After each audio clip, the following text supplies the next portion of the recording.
before we turn it over to him, just so y'all are aware, we have an hour block. One of our speakers didn't show up, so we're going to give 20 minutes to each speaker and then have 20 minutes left over for the question panel at the end.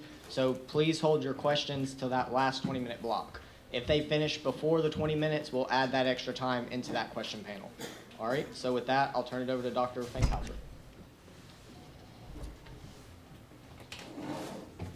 Thank you very much. It's a pleasure to be here, although there's a little apprehension because some of the questions I heard were directly focused to the pilot project, and I think I'm well versed and ready to try to answer some of those because I spent an hour yesterday with the Senate Ag Committee, our state legislature, the good senators in Tallahassee, and they wanted a grower-focused presentation, not a heavy science presentation, and we think we accomplished that. It's important. It's important that the information that our pilot projects are engaged in, the information seeking, new knowledge, applies to your grow operations. I do want to touch on who I am because I may look like a university administrator, and that's what I am. But I'm from a family in Northwest Indiana. I grew up in the coldest part of the state off of Lake Michigan. My sister and brother-in-law still farm corn and soybeans, and the soybeans are still standing in the field with 3 inches of snow on them this morning. 9 degrees up there currently. And so what does that highlight? Farming is difficult. Farming is difficult in Indiana, Ohio, Tennessee, Kentucky, and the state of Florida. And so we at IFAS get that. We don't farm the clock. We say we farm the acre, and that's how we approach research. When we started this university pilot project in 2017, we thought we would have 2 years to do the good science in an open format for the benefit of the stakeholders of Florida, publish that so you all can learn from that new knowledge. When President Trump signed that 2018 Farm Bill last December, the world sped up and literally passed us by because we were one of the last in the pilot project effort, the state of Florida, at least under DEA authority. And that created a problem because obtaining that new knowledge had to really move to high gear, and that's what our scientists are currently engaged with at the University of Florida, IFAS. So again, how did we get our research authorization? I think there was a question earlier. Somebody asked about hot plants. I don't like to say they move into the realm of marijuana. I would say in our pilot project, we have had certain cultivars that at some point in their growth and development have moved above 0.3% total delta 9 THC, and we call that hot hemp, okay? Because we are focused on dealing with hemp, the agricultural commodity that Mitch McConnell has coined it, and everyone, and we as producers and others, the good people in this room, are actively seeking to become involved with. So we were approved under the 2014 Farm Bill, that being the University of Florida Institute of Food and Agricultural Sciences. We are both federally and state permitted, so the question of whether we can continue to work with hot cannabis sativa plants in a research environment, we do have a Schedule I permit at the University of Florida. And so everything we're doing with our science ends up field tilled or autoclaved, destroyed.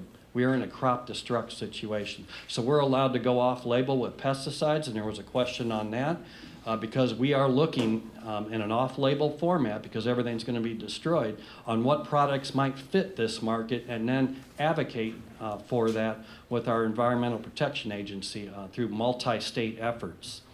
And so we're authorized with DEA, and we do have 14 FDACS planning permits that allows us to do research under the pilot project authorization statute that was originally crafted in January of 2017. We're supposed to have 2 years and then report our results in hard copy form to Governor DeSantis. After year one, we're going to have cultivation permits out the door sometime here in 2020, so I'm not sure when that report will be requested, but I'm guessing sooner than later. What was our response? Universities, as a general rule in a land grant system, are risk averse. Board of trustees don't want to have to become engaged with their general counsel to figure out why we're working with a crop that's under a Schedule I authority.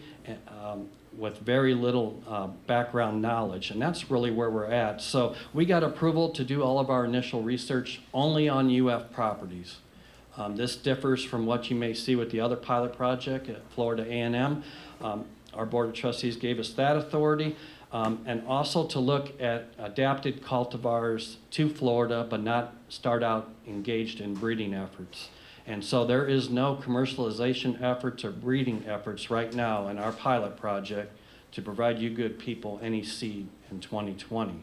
We are doing the science to get a better understanding of what the potential is, what pests are going to chew on your industrial hemp, what is the effect of excessive rainfall on industrial hemp in a growing situation on our soils, not soils in Western Kentucky, but Florida soils. That is the kind of science that needs to be understood and communicated effectively to you good people. So people, everyone, any dinner party I go to in Indiana or Florida asks me, should I grow hemp? People in my family, people that don't even like me ask me, should I grow hemp? And I always answer the question with a question, what kind of hemp do you want to grow? And if you've done any homework, and I think you all have, we're really talking about three major market segments here. The fiber, the grain, or dual purpose, grain and fiber, or CBD, flower. And of course the hype is in this particular extract. When you talk about cannabinoids, we have identified, we being the scientific community, over 113 different CBD type products in the plant. Compounds. There's CBG, which then branches off and becomes things like THC and CBD. So there's a lot of science there. It's pretty well understood, but from a standpoint of breeding and purity, the honest truth is nobody is there. Nobody at Oregon State, Cornell, we're all working as hard as we can to understand what that opportunity is and how we can best get there quickly. So for us, we had to focus on what we could do. We had to get industry support. There was no money from the state legislature to do this work, and that's why you see Florida A&M with their structure for the pilot program, and IFAS has a structure that we asked industry to step up, and Green Roads, our principal sponsor, stepped up with $1.3 million to launch this project. I will also add that we are the Bernie Sanders of pilot projects. We started an endowment, and we have people writing $25 checks. We've got people writing $80,000 checks. So we do have an endowment that's supplementing some of our research. I think a gentleman mentioned the POPCA, and our Mid-Florida Research and Education Center is a direct beneficiary of people believing in IFAS and our land grant mission and how we can do good science for you all. So, so it's both a grassroots effort and it's a corporate industry funded effort as the state looks to fund us in other ways to do other types of research. So let's drill down. You all want to understand what genetics there might be available. Stephen Hall did a great job of highlighting the challenge here, right? We only have 8 to 10 seed companies worldwide that have established certification for some or all of their genetic offerings. And so we received a lot of in-kind, that's gifted seed genetics to our program. We also went and purchased, not only from the United States and Canada, and I can tell you that was not easy a year ago because some of our shipments were blocked at the border. And it took 7 months to get the Chinese cultivars, the seed, to the United States, and then $600 to a broker so U.S. Customs and Border Protection would clear it in Orlando International Airport. This is not easy to do industrial hemp research because the seed looks like something you might see in the floor of a fraternity room, right? And so people get upset and they start seizing your shipments, whether it's from UPS or FedEx. So we've had that challenge. And so these are the 25 or so varieties, cultivars I'll call them because there is a genetic challenge with many of these, that we've been able to get a hold of and put into our trials. Our principal locations, and this meeting is in the backyard of one location, that's our North Florida Research and Education Center at Quincy, under the leadership of Dr. Josh Freeman. Josh is at a professional meeting. In fact, most of our team are at professional meetings right now. I did fly back yesterday for that Senate testimony, which gave me the opportunity to come today, so that worked out really well. And I'm thrilled to be here. I'm getting great questions already. But the challenge is looking at broad genetics to see if it's adapted to Florida, whether it's the Panhandle, mid-Florida on the ridge, or in the muck in South Florida towards Homestead. And those Chinese cultivars, we coveted those and went after them because in South China, they're about the same latitude. They're adapted to the same latitude as the Florida Panhandle. And on the grain and fiber side, agronomically speaking, crop production-wise, they are the best performing varieties we have seen.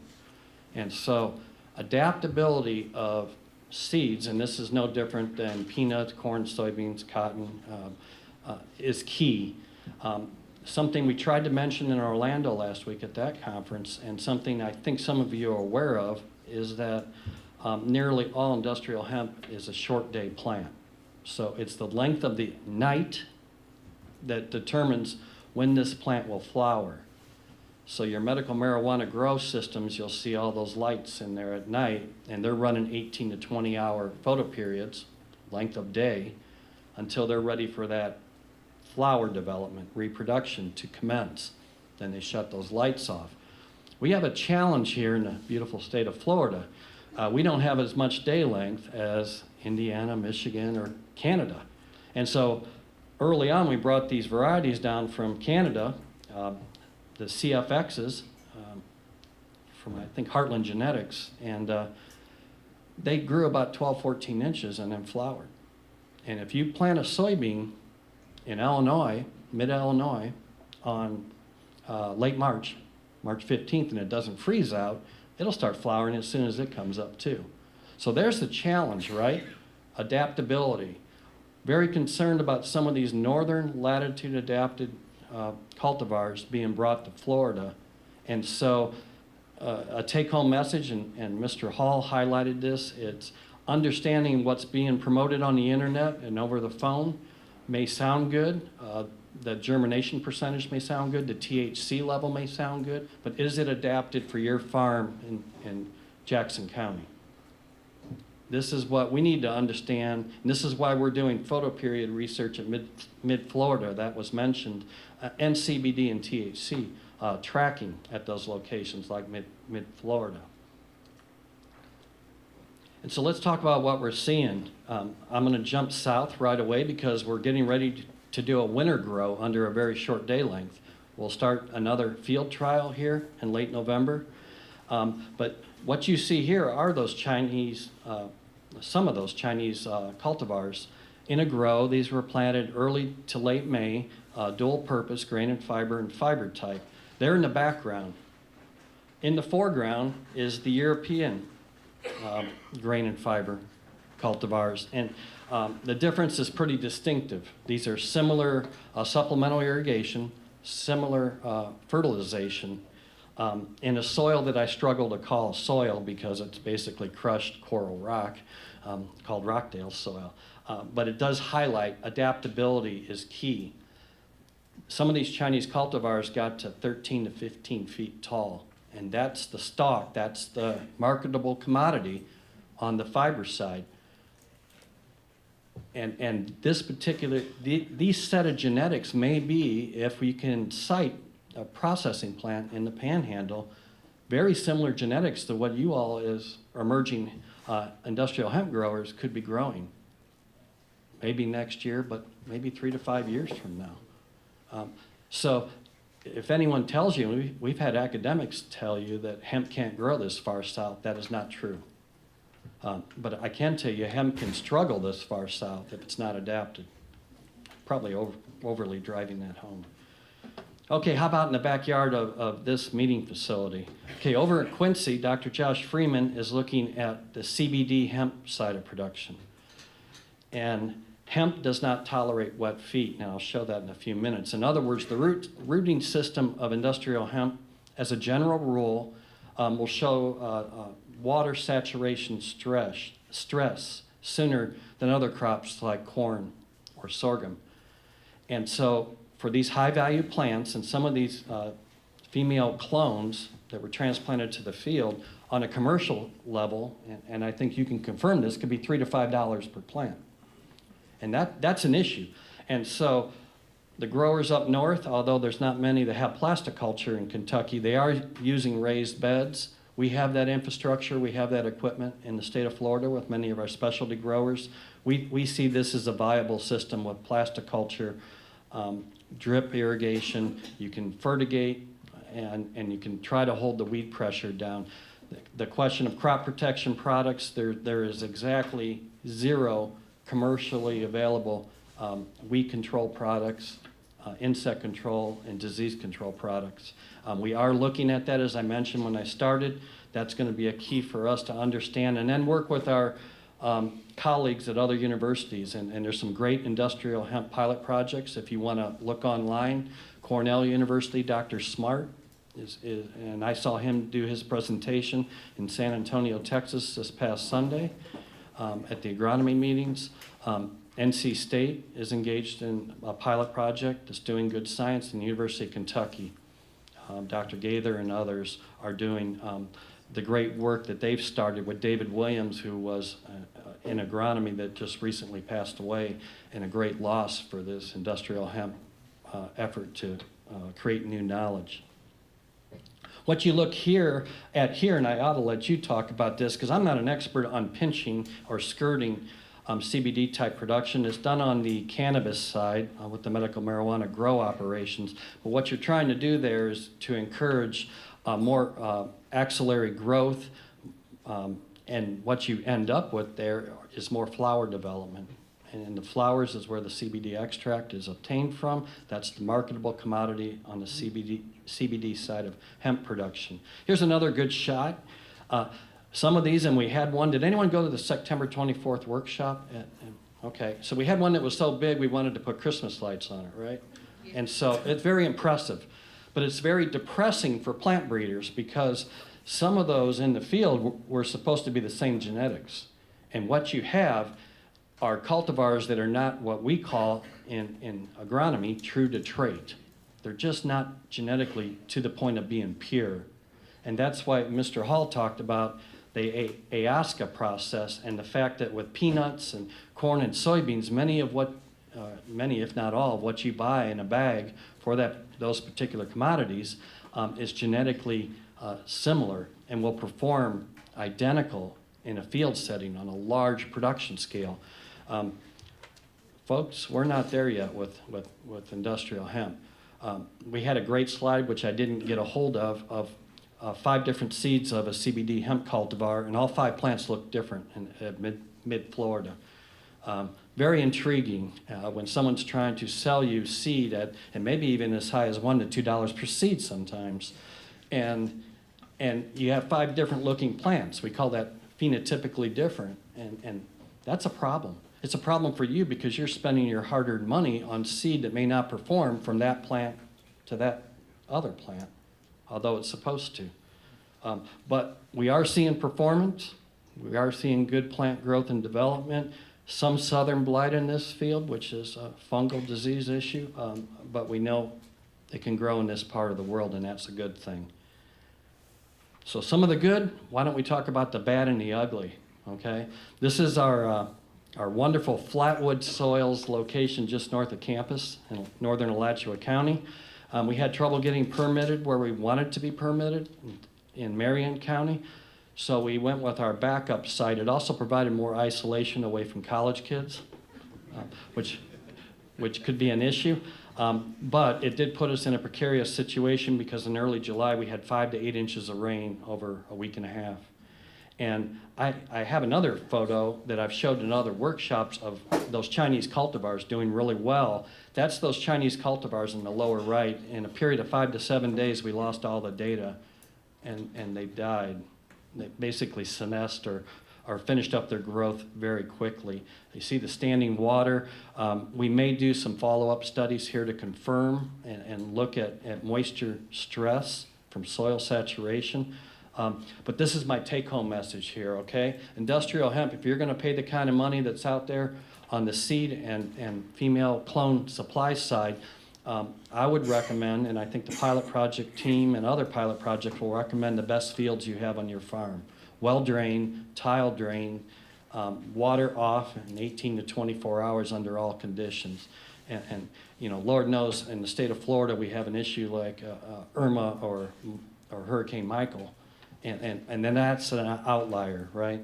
And you're never going to be able to get yourself in a position unless your indoor grow and your greenhouse isn't damaged to escape the perils of adverse weather. But again, looking for the best fields, raised beds for high-value CBD hemp production is something we're seeing success with. What about weeds? You name a crop that doesn't have a weed challenge, and boy, I think we'd all like to grow it. Early season establishment is a real challenge with industrial hemp, like most other crops. But Dr. Larry Smart, North Dakota State, and Dr. Smart's at Cornell, the Indiana pilot program that I was a part of, the number one challenge in what we saw was weed competition early on and disease issues for the seedling. At best, only about 50% of these plants seeded emerge on the grain and fiber side. Should I repeat that? 50%.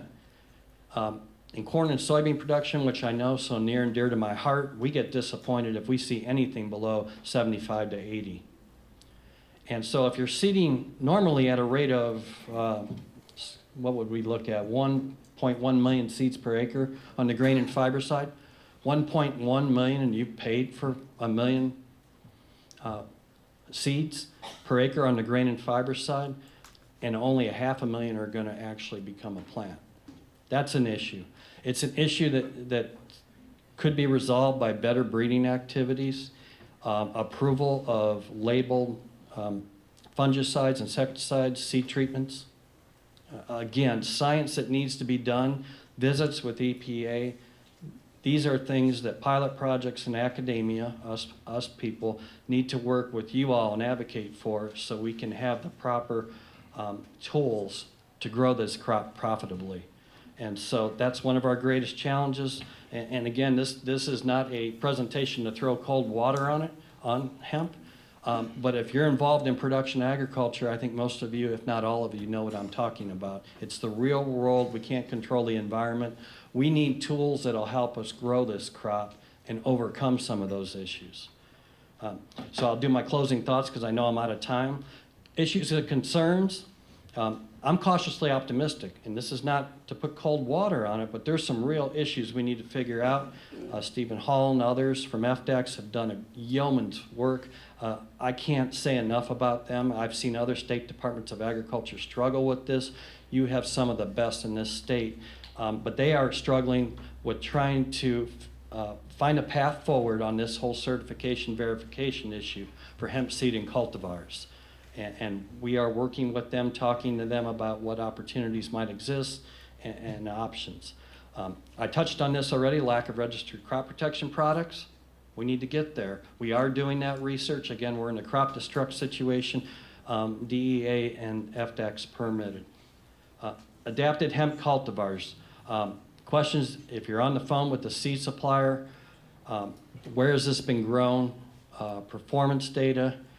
George is just starting a pilot program at 3 locations. We have 20 scientists in IFAS involved in this project, and I've slept at home 3 nights in the last 3 weeks. I want to assure you we are moving as fast as we can to move this science forward. But getting there by the spring of 2020 is just something we're not going to get there.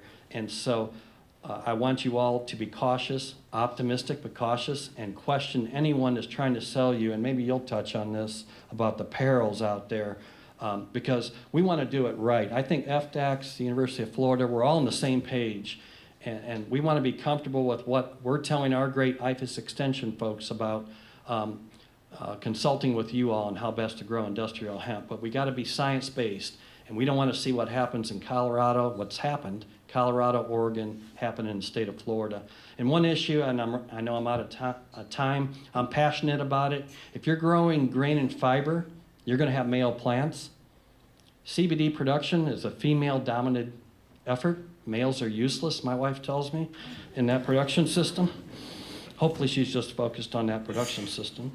But if you're growing industrial hemp for grain and fiber and your neighbor down the road has purchased a lot of female clones for CBD hemp production, you two need to be talking. So you got to have a culture of communication to make sure that those crops are not at the same stage at the same time, or maybe you can move your high-value CBD hemp production at least a mile away, because we have limited science on what that pollen drift is, but there is some data to suggest you need 3 miles. In field corn production, or seed corn production, in Indiana, we look at 600 to 800 feet. So we're talking about a real challenge here, and again, it's about communicating this, not to scare you, but if you're talking in the coffee shop, you're talking to your friends at meetings like this, your neighbors, let's figure it out together so we don't have issues with pollen drift.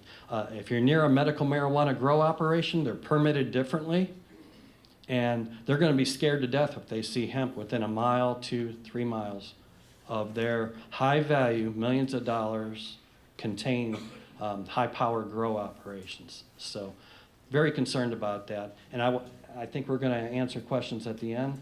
So again, thank you for your time. I'll try to answer as many questions as I can when that time comes forward. Thank you.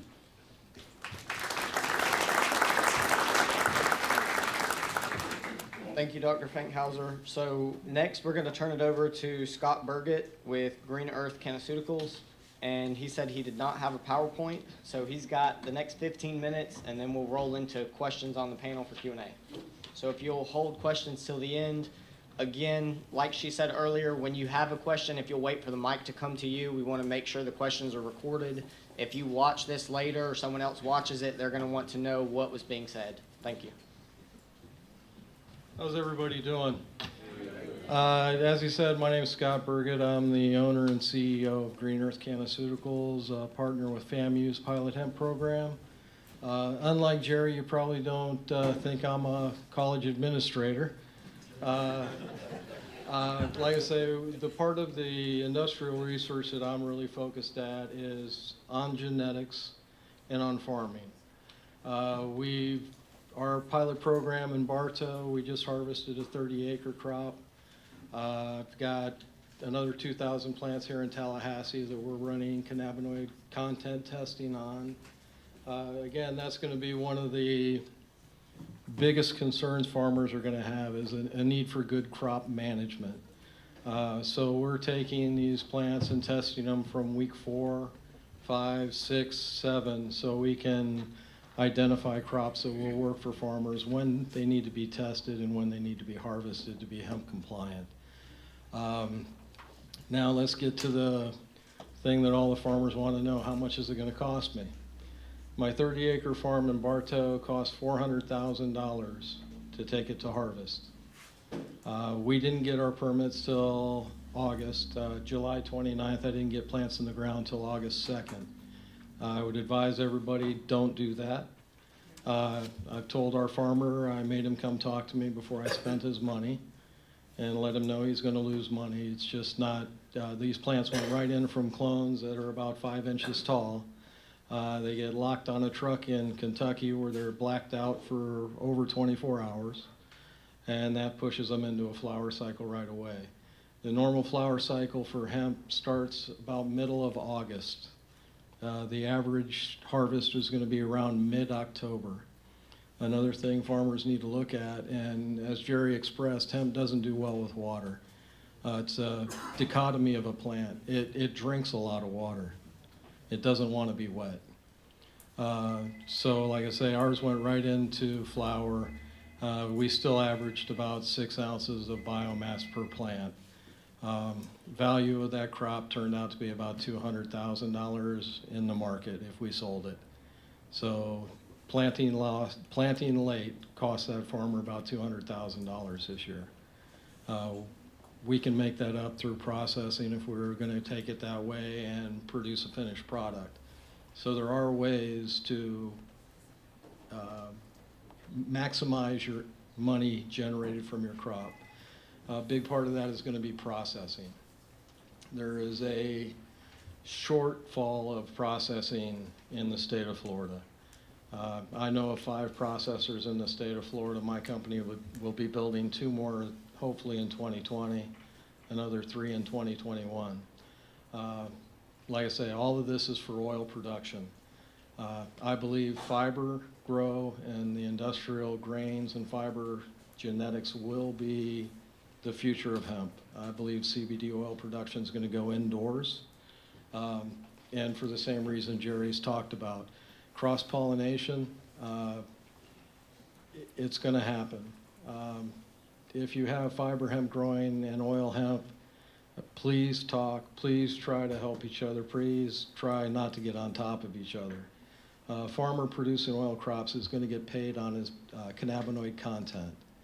Last year I was selling crops at $3.20 per point of CBD. This year I just sold 3 million pounds of crop for $1.25 a point. So you're looking at about $18 a pound. Again, your input cost on an estimated input cost, and I can give you more numbers as soon as I really run over the hard numbers in Florida. I estimate it to be about $12,000 to $13,000 per acre. Now, an average grow, and this is not being a phenomenal grower, is about 1,000 pounds per acre. So at $18 a pound, you got $18,000 on a $13,000 input. Does that mean every farmer is going to make $5 grand an acre? No. Again, that's if you do it right and everything works out right. Florida's got some really bad situations that we deal with. Again, hurricane season being in the middle of your flower cycle. Also, fungal problems in Florida due to the humidity is going to be a huge issue. We do recommend raised plastic mulch bedding with drip irrigation. Pythium root rot is going to be your enemy. You'll see plants go downhill, and Jerry can attest to this, I'm sure he's seen it, within a week. It does not take long, and by the time most people realize what's happening, it's too late. I come from a background of commercial cannabis for about 6 years now. I was the largest medical grower in Florida. We had 15,000 plants in perpetual harvest. So I do know the problems Florida is going to be facing with this industry. We've grown the plant in Florida. And it is a complicated plant to grow in Florida. There's a lot of better locations to grow this plant. The upside to Florida is we've got a beautiful environment. We can get 3, 4 of a harvest a year in some areas. It's just the ability to monitor your crop and have a good crop plan. Integrative pest management's an issue. Again, we're dealing with, I know the products I used in the medical industry, I know they work. They're not approved for hemp. So that's part of the research we're doing, and we're working with FDACs, is to try additional fungicides, pesticides, find out if there's any residuals in the extraction process. Is there any residuals in the plant? What's the cutoff time on my fungicide application if we can use it? So we're trying to get a bigger toolbox for farmers to use. The good part about fiber hemp is you have a lot less problems with that. It's a lot more resilient plant. Costs less to grow. Your input costs grow down substantially. Downside is I don't know of any processing centers for fiber in Florida. I know of 2 decorticators in the U.S., period. So we're looking to, and again, we'll be bringing in seed from China also. It's coming in shortly. Same thing, UF has done the right thing. They've looked at the latitude that it comes from. I hope we're not getting the same seed from the same people. Anyway, it's coming in, but we want to develop an industrial grain and fiber business. I think that's going to be the future of hemp. Unfortunately, to build a processing center, and we're looking at doing that. I've got a desire to build one up here in the Panhandle. I'm trying to get that to happen. But to build those processing centers cost about $75 million. A $300,000 decorticator, and you can buy them at $300,000. I will tear it up with a 100-acre grow. It will not handle it. So these facilities that we're talking about are immense and very expensive, but that is, in my opinion, the way the industry will go. Oil production, I think, will go indoors just due to cross-pollination. As soon as you get cross-pollinated, if you have a 12% CBD crop and your crop gets pollinated, you're now looking at a 6% crop at harvest. As soon as you get pollinated, the cannabinoid content stops. It might go up a little bit, but the plant is actually producing cannabinoids in that resin to attract pollen. So once they get pollinated, they go into seed production and they go away from resin production. So that's why the industrial hemp and the oil hemp don't get along so well. Again, you get pollinated by your neighbor, your crop price just got cut in half. Genetics costs, I got plants for $3 a clone. I'll tell you exactly what I paid for them. I got them at half price. I got these through companies I've dealt with and helped establish in Kentucky, so they owed me a couple favors. So we got them in cheaply, and it's still a very expensive crop if you get it in cheaply.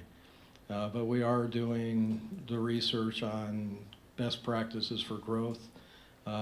Today I'm shipping more plants down to Bartow. They'll be put in the ground for a second harvest.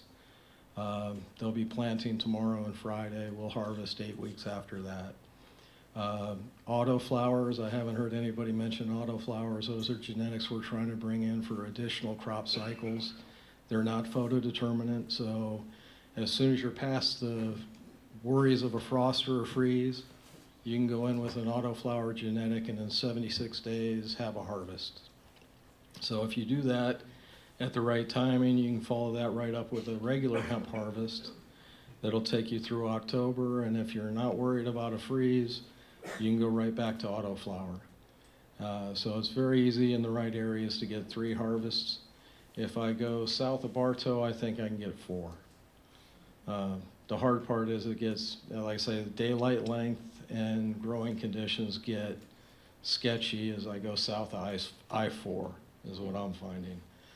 So again, it's just knowing your growth and knowing your genetics that you have. We will be producing seed this year. I will not be selling seed this year.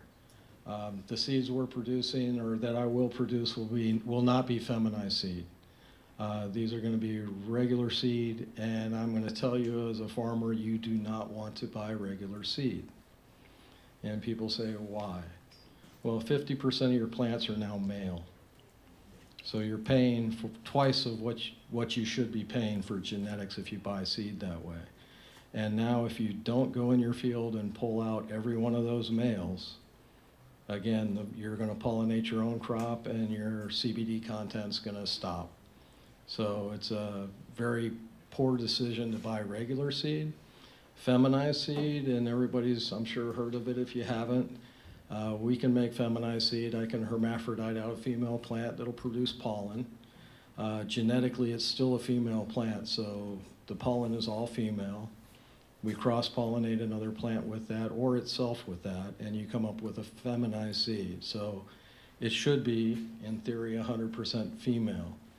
It doesn't work that way, and in the best case scenario, you're still going to end up with 2 to 4 plants per 1,000, and that's in a perfect breeding scenario. Truth be told, feminized seed, you're probably looking at 5% females. So if you plant feminized seed, you're still going to have to walk your crop. You're still going to have to pull males. It's just less drastic. Seed costs for the end of this year I saw as high as $2 a seed. You're looking at 2,000 plants per acre is what I recommend usually. I recommend going with clones. Going with a reputable person that knows how to clone, you have a guarantee of female plants. You could still have a plant hermaphrodite out, and you'll see, even when you have a female crop, as you're harvesting and processing, all of a sudden you'll see seeds. And you're like, well, where does this come from? It's either a hermaphrodite that you never saw, or your neighbor that didn't walk his field and pull his males.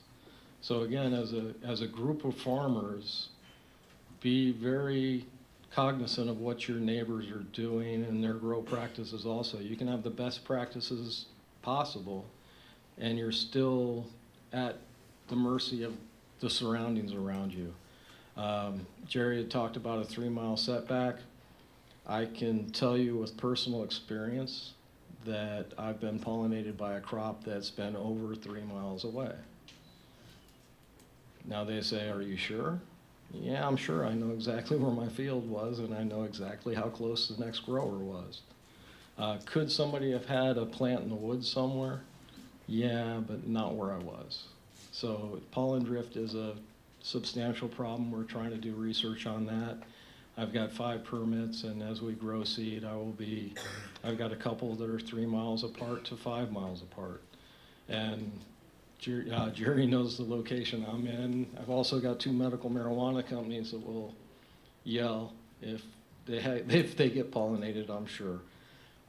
Both Liberty and Harvest Health are out there in Alachua County where we're at. Again, it's going to be a very interesting year. Everybody, and like I say, I have to commend FDACS for everything they've done and how fast they've got it done. I'm sure if they're still here, they're amazed to hear me say that I'm kind of the fly in the ointment for them. I'm looking out for farmers the best I can. When we talk about certified seed, be very careful. As far as I know, I would not trust anybody that says they have certified seed. AOSCA, as a certifying agency, does not test cannabinoid content. They're certifying seed production. So they'll certify that the farmer producing seeds follows this standard set forth by the Federal Seed Act. But in no time at all do they ever test that seed to see if it's hemp compliant. They could be 10% THC. It was just produced the proper way. So be very cautious of what you get genetics-wise. Find out, and again, when you buy genetics, you get a COA. It's going to tell you what your THC content is, what your CBD content is. But as a farmer, that's one snapshot in time. When was that COA taken? Was it taken in week 3 or week 5 or week 7? So, it really doesn't mean anything without those studies behind it, and that's what we're trying to do for farmers. The genetics we'll sell will come with a series of COAs. So we'll test it on week 4, 5, 6. We'll give you a test date that you should test by and a harvest date. Again, the federal window dropped the state criteria from a 30-day post-testing to a 15-day post-test. That's a very narrow window for hemp. Different states have done it differently. They're all having to change too. Tennessee, I could test as soon as I saw flower. So week 2, I would send a sample in for my hemp compliance. Jerry's giggling. I would send it to her for my hemp compliance test. My CBD would be 1%. My THC will be non-detectable, and I'm good. I can now grow that plant as long as I want, harvest it, sell it, or process it. A bad plan.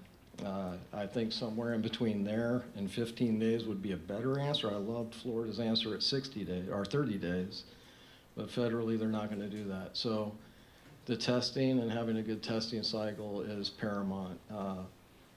Nobody's going to do it for you. Nobody can guarantee you anything. Please test your crops. Do your due diligence.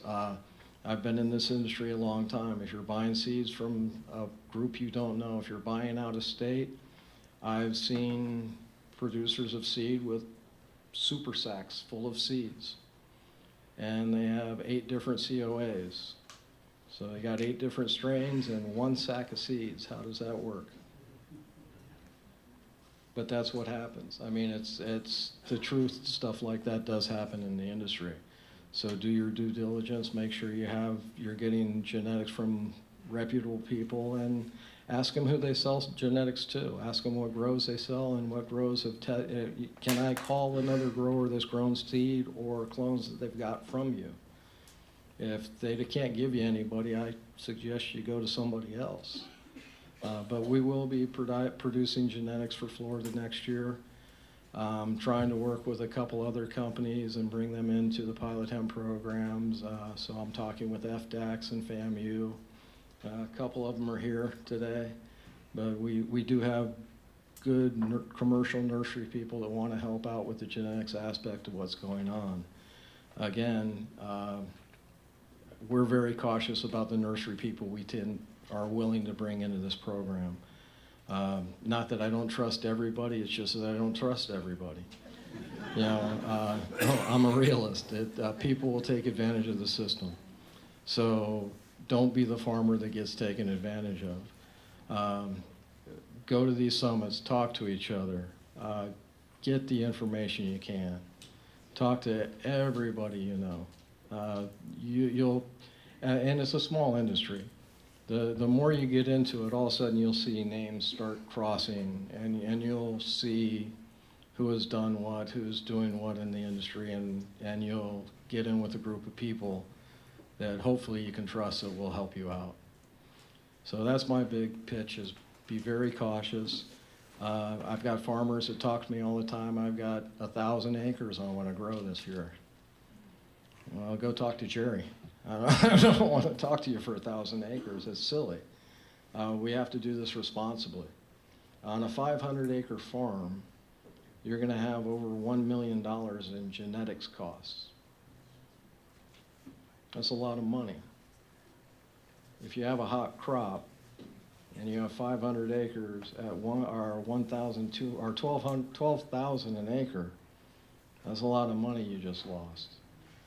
Be cautious about how you plot and how you arrange your plots in your farms.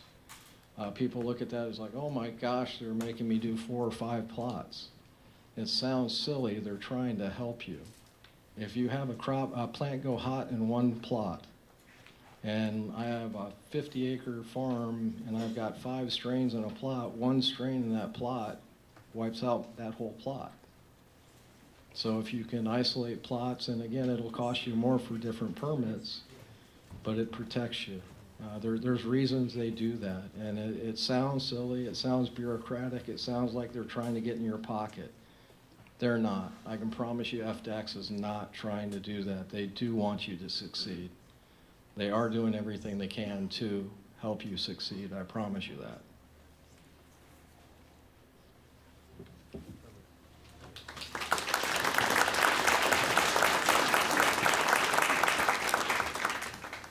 All right, so it's 11:01. We have 20 minutes left for questions, and then we'll see how it looks. We have a green light to continue, or if we're going to move into our break after that, or lunch, I take it. So I'll turn it over to them for questions.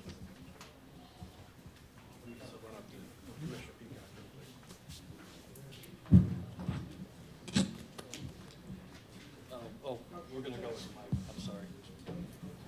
I have a question for you about the possibility of taking and genetically modifying these plants so they will not produce THC. Are y'all working on that project? If not, why? I can give an academic response across the land grant system. I'm not aware of any transgenic efforts. In this particular space, we think, and I used to work in the mint industry in Indiana, spearmint and peppermint. And in that industry, there was severe pushback by processors and we had some transgenic opportunities as far as disease pressure, weed control. But for a directly ingestible crop. Now, on the grain and fiber side, I don't know, but I'm not aware of any. What I would like to see, and I'm going to kind of veer off on the answer, is a conventional breeding effort using high technologies to get a low THC to no THC type pure trait established, so we can use that in different cultivars, and for certain segments, that'll not only give us the opportunity to lower the risk for growers, but also take out that moral objection that some populations have to industrial hemp because it's cannabis sativa. So, Scott, do you want to add to that? Yeah, there are excuse me, there are strains that have been bred to exceptionally low levels of THC. But to your direct question, yes. We will be doing genetics research. There are plants that have been THC deleted, the pathway's gone. I have access to some of those plants. Unfortunately, the people that have done that work have genetic markers in it. They control their plants incredibly well. And I'm not the guy that's gonna steal their genetic and clone it. We're very respectful of the work people have done, but yes, we'll be doing genetics work that way. But for the fiber and industrial hemp, these farmers, they will plant a lot of acres, but we need to make sure that they're not gonna have to destroy that crop. So who do we need to go to in order to push this issue? Because if I'm a farmer, and I do have a farm, I'm not about to go out there and plant a lot of this stuff and have you come tell me to bush hog it. You know?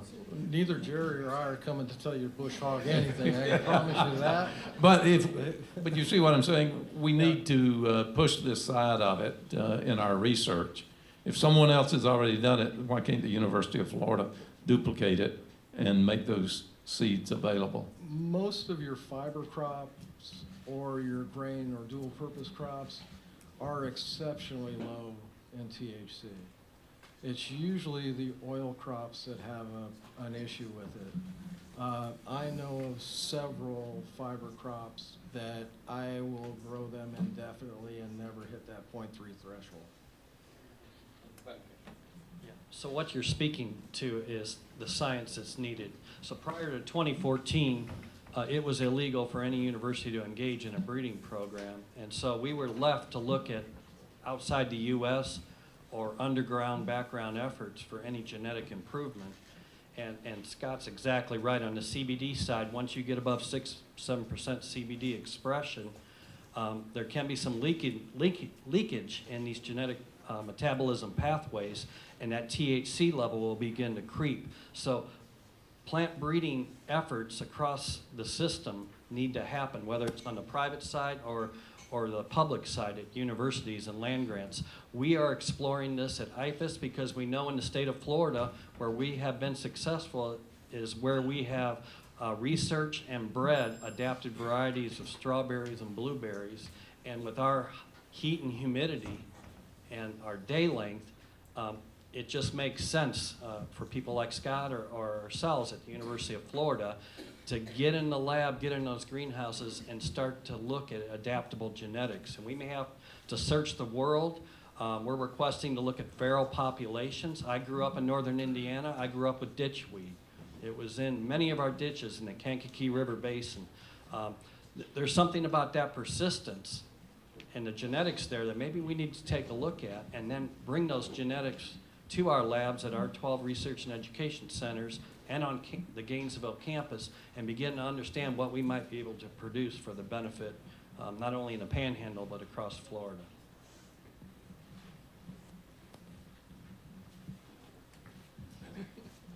What do you know so far about the nutrient requirements of cannabis in terms of just general fertility requirements, and also does fertility level affect THC level?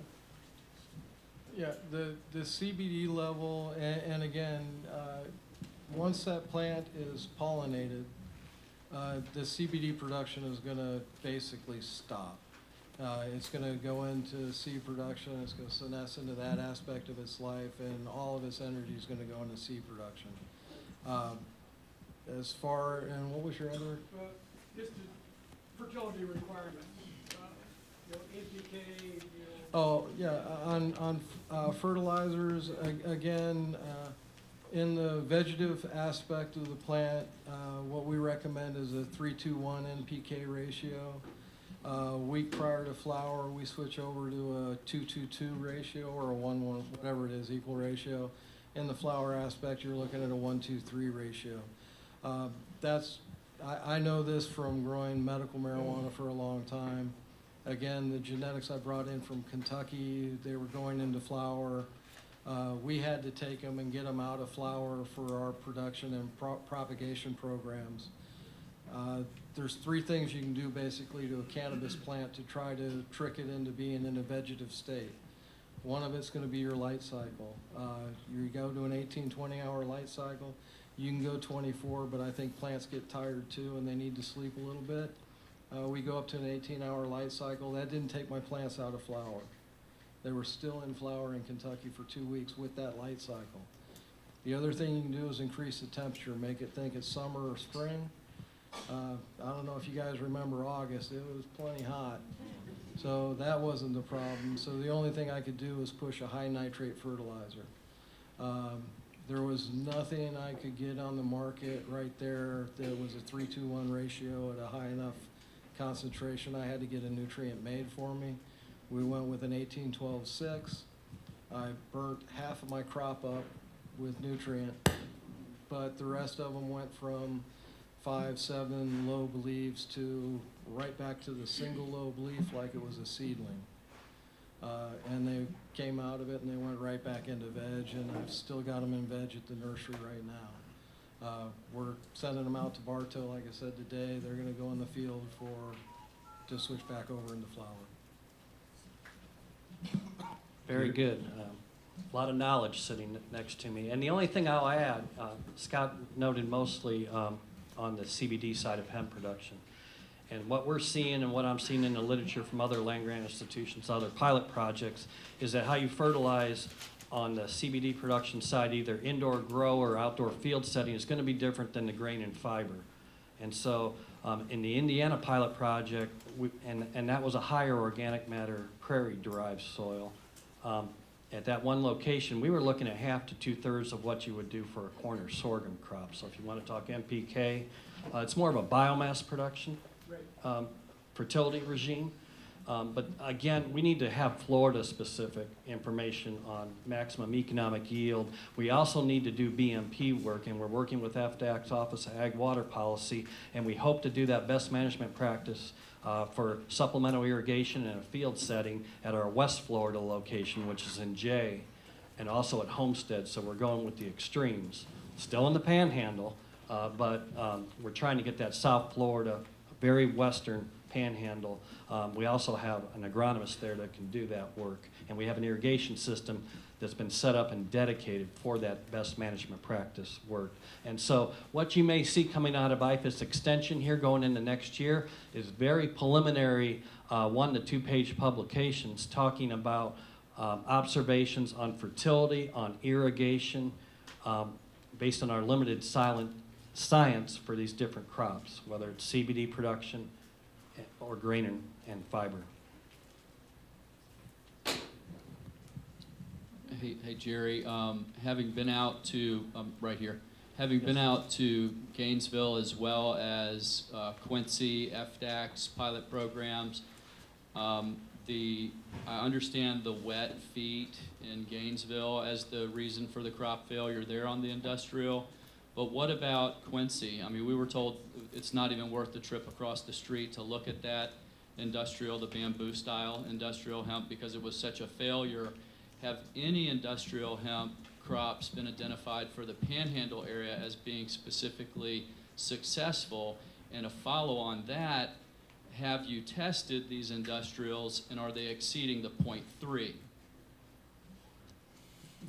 Those are two great questions. So in terms of the establishment of the grain and fiber trial at Quincy, we think that was a function of the same struggles that Scott talks about, seedling diseases coupled with the fact that some of the cultivars we purchased clearly said on a seed tag, and you've seen this, substandard seed quality. You can get away with selling something, paying top dollar for substandard germination worm test rates. So we started out, we upped the rates, but we started out with what we felt was substandard seed in an environment where the damping off and weed competition, it's stress on stress, right, when you're establishing a crop, led to really iffy stands that weren't worthy to maintain because you're not going to get any data that you can actually break out differences. Your experimental error, the variation was going to be too high. Very disappointed because we wanted a good site here at Quincy. but flipping that, we actually saw better CBD varietal trial work and that work, which I think you've seen. On THC testing on these worldwide cultivars like the Chinese cultivars, I think at the south location we have had a particular cultivar or two run hot, and when I talk about hot, I'm above 0.3% THC. As an agronomist, then you want to ask the good scientific questions. Is that because of the environment? Was it because of the genetics? Or was it because of the genetics times environment in that one-off situation? This is what we have to understand, because it's really good that we screw up and we end up with hot plants, because then we can begin to learn why we don't want you all to have that situation occur. So I think under the right setting, and we're going to use some seed treatments. Again, we're going off-label, and we're going to see what the follow-up planning studies, if that helps, and that's going to be done at our Citra location south of Gainesville here going into next year, and I hope we do it at Quincy also, if we can enhance that stand establishment. Because if we're going to have a growing fiber and grain industry in the Panhandle, again, you all as growers are going to need tools, and that establishment is really worrying us. When you talk about effective 50% germination rates on the grain and fiber side, and Dr. Smart at Cornell says that's been the average for those New York State growers who can get 2014 permits right now. And so hopefully I captured what you were trying to learn there. Scott, one question for you. Are you working with FAMU? Yes, sir. Okay. And you're not going to be selling seeds. You're propagating seed, right? I heard you say, but you're not selling seed for the 2020 growing season. Correct. So are you going to be providing clones for Yes, the 2020 growing season? Yeah, we'll be providing clones. All genetics that I will be providing will be genetics that have been grown in Florida. They have been cannabinoid content tested in Florida. And it's not going to be off one COA, it's going to be off a series of COAs that gives the farmer the ability to crop manage. And then, unlike the FDACs up here in Quincy, all of the tests, if I understand correctly, have run hot on the hemp plants up here. Scott, what's your success been down in where you're doing your work at? Have you had plants run hot as well? And again, I believe almost all of these plants will run hot if you take them out long enough. The key is, and that's why I recommend farmers get with somebody that knows this business, knows the plant.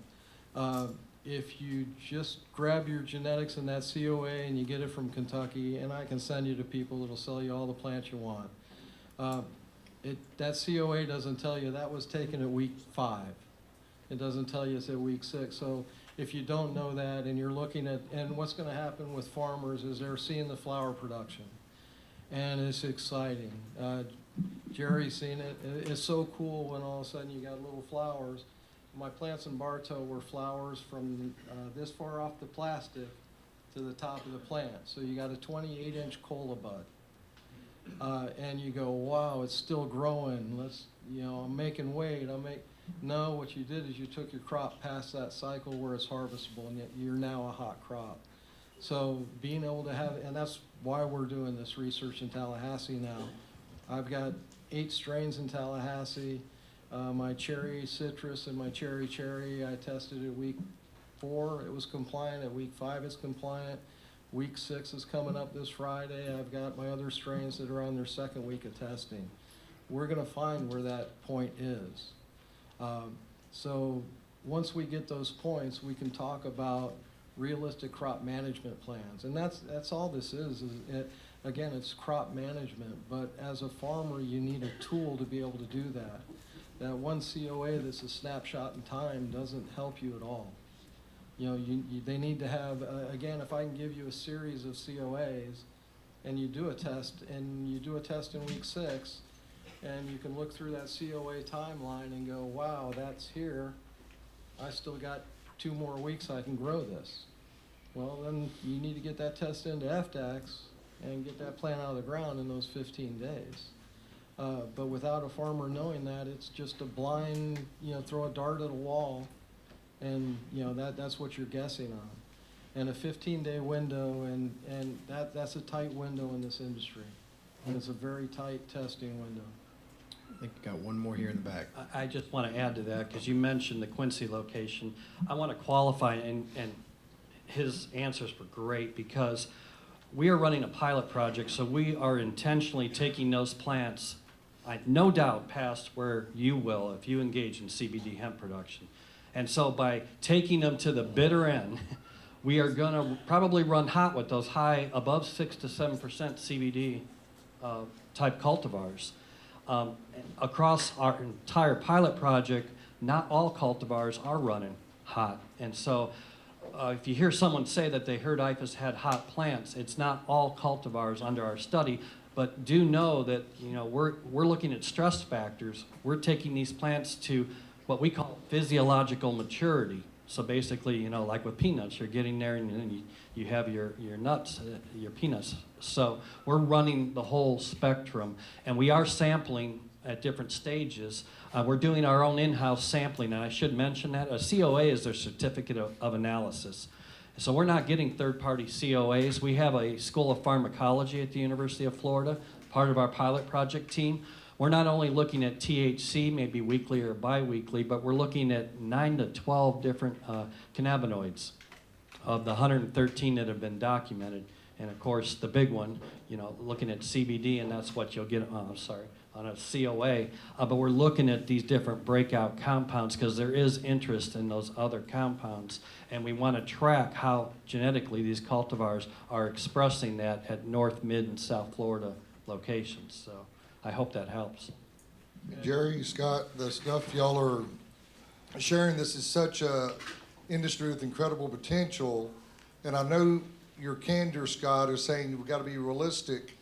I wanted to ask you a couple of things about this. Seems like you're a big proponent of clones over seeds, for one thing. Yes, sir. And then the second thing is, you mentioned CBD, like you said, I tested them after 2 weeks, they were at 1%. Could you give kind of a cycle, like at 3 weeks, 5 weeks, 7 weeks, what's really good percentages? And maybe with all the knowledge and testing, maybe put a positive spin. So some of the farmers may 2-3 years from now, what kind of potential can be there, not all the risk factors. I know we got to cover the bases, but can you talk a little bit about that, the potentials? And I took 3 pages of notes of you. I left out half of what you said. Yeah. You're phenomenal. Yeah, the potential of the industry is amazing. If you do it properly, if you do it responsibly, it's a great crop for farmers. It is, in my opinion, the answer to a lot of Florida's crop problems right now. I talk to blueberry farmers, strawberry farmers, the tomato industry, watermelon. Everybody's looking for a substitute to the ag industry right now. It's got a good upside. It's costly to get into. But if you do it properly, and I'm sorry, if you're not willing to do the work and the due diligence to test, I would tell you don't do it. You're just setting yourself up for failure. That would be like me going ahead and I'm going to build a space shuttle tomorrow. Anybody want to go fly with me? You know, I don't know a thing about a space shuttle. You know, we have to do it in a responsible manner. The upside, the crop I had out of Bartow, that the farmer, if I'd taken that and sold that crop, he would have lost $200,000. If I take that crop and I was the farmer and I took it to a processing center and did a tolling process, and I did a 50-50 oil split with a tolling processing company, that crop is now worth $680,000. So that's a $200,000 swing on 30 acres. I could have also done that 30-acre grow on 15 acres. I had it spaced out. I was expecting to get my permit 3 months before I did. So I didn't have the veg time, but I had the plastic in the ground, all the irrigation was in there. We needed to get a cost to run per acre. The plant count to me didn't matter. And again, I'm not FAMU, I'm not UF. This is all privately funded. That farmer threw away $200,000 for research. But again, he understands the value of the research. and I appreciate all the information he's passed along. It is great to hear people on the ground, and we appreciate this opportunity to speak to you all. There is a lot of upside potential. Of course, we hope it happens here in the Panhandle. It's a fantastic, amazing crop. When we brought plants from North Carolina, we ran lights in our trailer, drove straight through Georgia, never stopped, and got here. This is early on in the pilot project, all legal. But when they came from Colorado, another shipment, the lights were off in the trailer. We stressed these plants, and they started flowering. These are mother plants, CBD, high CBD plants. We stressed them with 24 hours of daylight for a week and stressed them back into vegetative growth. So there is, something about this plant that's so unique. You can do things with it. It's not your typical corn, soybean, peanut, cotton type set of genetics. We just need to research these genetics, and we need these genetics to be specific for the state of Florida to help you all. If they fit in your current agronomic production system, then so be it. Let's exploit that and increase the profit potential for your family farms across the Panhandle. So on behalf of the pilot project, the University of Florida thanks you for supporting or at least listening to what we're trying to do in the effort of good science. Thank you.